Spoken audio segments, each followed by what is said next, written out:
with our master formulator Chase. A lot of questions get asked to us all the time about, are we legit? Is our science legit? Today we're going to talk a little bit about, is our licensing legit? Like, what do we do to make sure that we're legal, that we're doing things correctly, efficacy, all that's involved. So I'll throw that out to you. Perfect. You can talk about that. Yeah, so we're really fortunate here to be established in our labs here in the United States. And in the United States, we have the FDA that governs over this.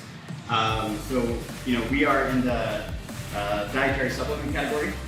So it's not food, it's not pharmaceutical, it's dietary supplements. So it's got a very specific set of parameters that apply to how we have to do absolutely everything involved in ensuring the ingredients coming in are all up to spec and the finished good going out is up to spec. And to do so, we have to so step one, get registered with the FDA. Right? So we tell the FDA who we are, what we're doing, and they review everything and they'll issue us an FDA registration number. So that's our ID number for the facility. And when we are registered, that means that we go on the inspection cycle for the FDA. So and the FDA is nationwide. And so we have national agents that will come around and just randomly drop it. There's no scheduling, there's no heads up that they're coming. They just show up. So these surprise visits, right? Surprise visits. Just to make sure we're doing things right? Yep. And they're very, very thorough.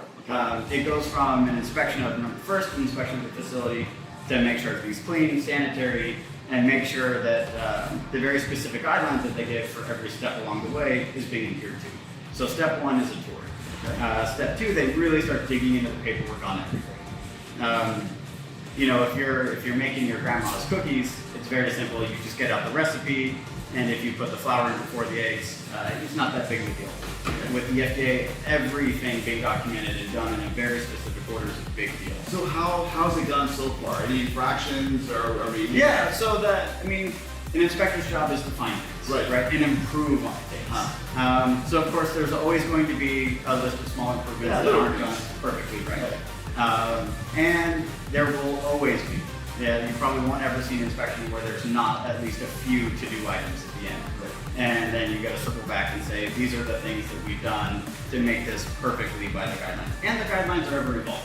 Right. So they're not stagnant. So what's perfect today might not be perfect next year. But the good news is that today, you're up and running. Yeah. You're using great products. You're in compliance, right? Yep. And international shipping and international rules and regulations and certifications, we're up to date on all those. Yeah, so the nice thing about being in the US is a lot of the countries that we export to, if they say, hey, if this product is good enough for the United States, it's good enough for us. So as long as we're adhering to everything on the US FDA level, then we do a certificate of free sale, which shows that the United States government has acknowledged that this product is licensed to be sold by this company, and it's free to do so.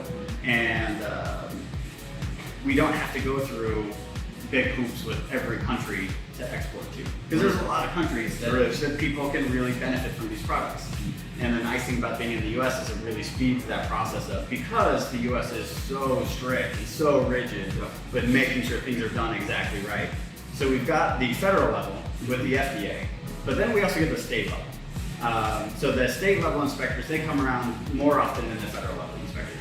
And so state level, same thing, they just drop in. No sense about they just show up and say, by law, you have to make time for us. And so we say, great, happy to have you here, and start with a tour. So a tour of the facilities, go through the same process as with the FDA. The paperwork side's not as intense, but the physical side is more involved. So they both kind of have their really areas they focus on with laser beams to make sure everything is done. So you've got state regulation, you've got federal regulation, but in the end, it just ensures that all of our brand partners are getting a quality product. Exactly. Yep, it's all about consumer safety. Making sure that when people take the product, they get the benefits they want out of the product. They're not being overly hyped. They're not being overly, sold something that doesn't live up to the claims. And it's great. It's a lot of hoops to jump through, but at the end of the day, delivering good, high-quality product to a consumer is what it's all about. We couldn't have said it better, guys. Brand partners, that's why we have our manufacturers. You heard it right from Chase. Top quality. Thanks, Chase, so much. Yeah, I appreciate working with you. Yeah, looking forward to see you.